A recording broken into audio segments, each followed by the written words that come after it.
Hi, this is Adam from Small Town Machine Shop. I just got back from a long day, so I'm not going to work on the bandsaw today. What I am doing is kind of evaluating the steptoe shaper.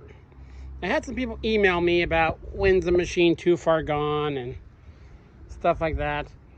It really depends on what you want to get out of it. I hope this guy's not too far gone, but we'll see. Obviously, there's some massive repairs that need to be done. Not hard. I don't know how one breaks something like that. I don't know how you break something like that. Because this is where, if you don't know, this head will rotate.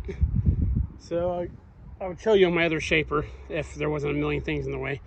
There should have an arced piece, and that bolt would tighten in there, so that whole hoop is broke off. This piece is pretty easy to make. There's nothing to it's a box with a slot milled out of it. These are not actually all that hard to make either. You know, how does something like that get broken? That must have been an impact. So the whole headpiece suffered some kind of an impact. So that's one thing. The rest of it's just rust and froze, but I think we can get her going. My first step is going to be these guys are going to be the challenge to get out. I do have a flat bladed socket that I use just for these, and it works really well. I'm going to put them through a few different heat cycles in penetrating oil. I use heat cycles first to break the rust bond. And these ones here are sticking upright, but see, each one's a little higher up than the last. I don't know if that's I don't think that's the gib adjustment on the side. And there's a gap there. There's this little guy on each side. And see, this is the gib. And we'll have exactly one shot at getting those screws broke loose before they round out. So those will push against this, which will push the ram that way. So that's going to be our gib adjustment. So one of the first things we're going to do is probably take this piece off on both sides. So we can take the ram off and see what we're looking at. Because the table is going to have a vise mounted to it most of the time. So the table can be a little rough. I got to looking at it the other day, and actually looking at the ways. Everything's a box way on this pretty much. There's a dovetail for the, I mean, look at that. They broke the bottom out of it.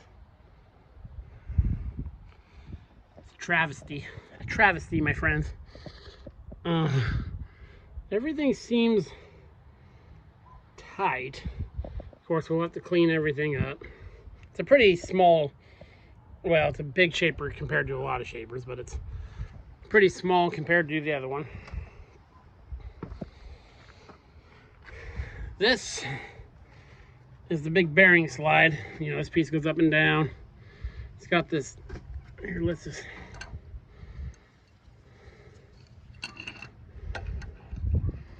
while we have this wrench here.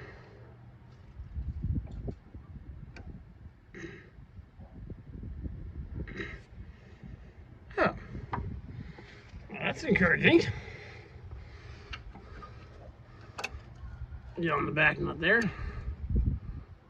Oh, okay, that's both turning. Because this is a separate piece, this outer flat. Here's the big moving part. And the bowl gear.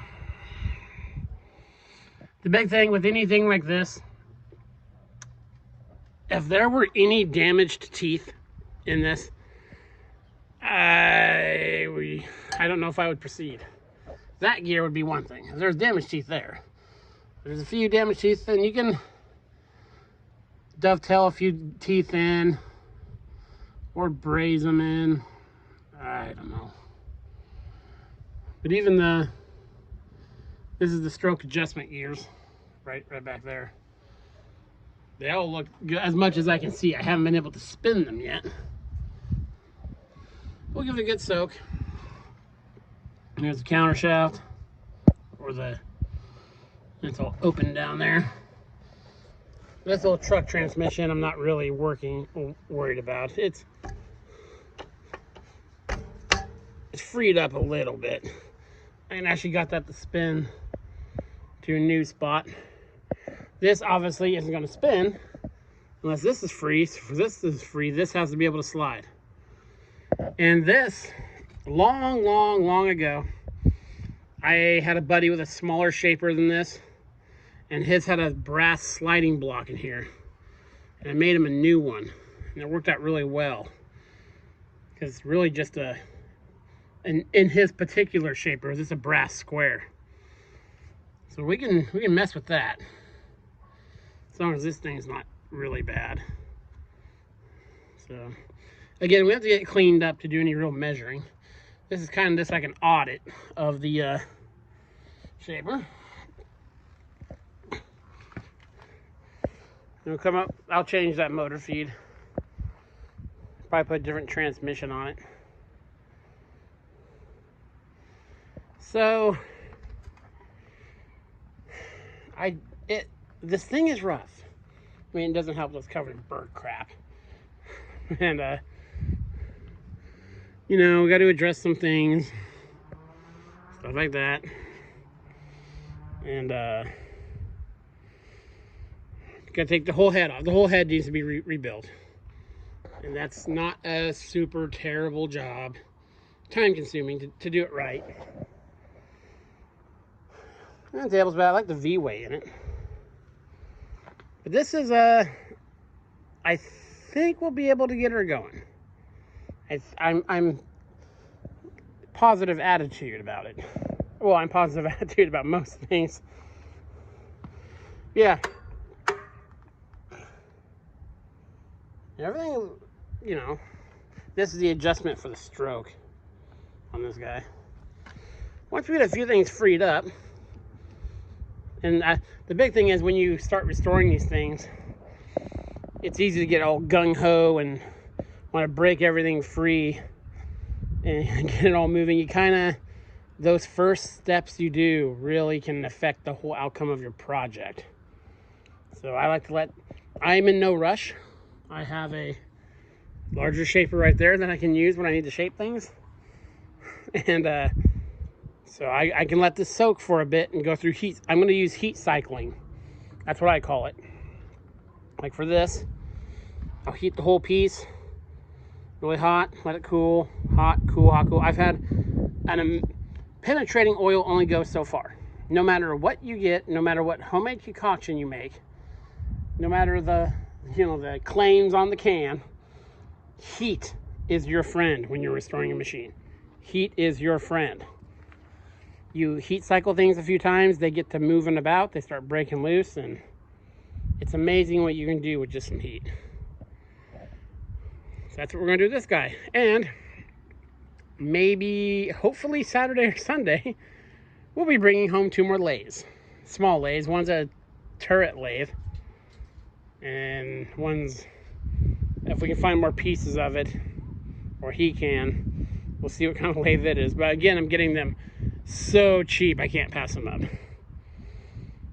So yeah, that's kind of what I look at when, how far a machine has gone. It's like the screw looks okay. The ways look okay. It's almost like someone really crashed it into something, and I don't know how stuff like that gets broken sometimes. You know, people can manage to break just about anything. So yeah, it's kind of a quick overview, or machinery audit, as I like to call it, on the steptoe shaper. It's probably going to be back burner for a while, maybe one video every other week or something like that. I got to get My goal is to get the shop done. Everything's pushed forward because I'm moving this guy way back there. So I got to get the two mills and the big, huge pedestal grinder up front. So I had to pull everything forward yesterday. But I want to be able to do a full shop tour on the 4th of July.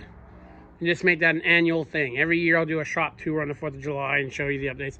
It was just going to be an update of the Lawson stuff every year. I'd rather do a full shop video.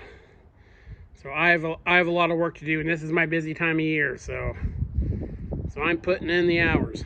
So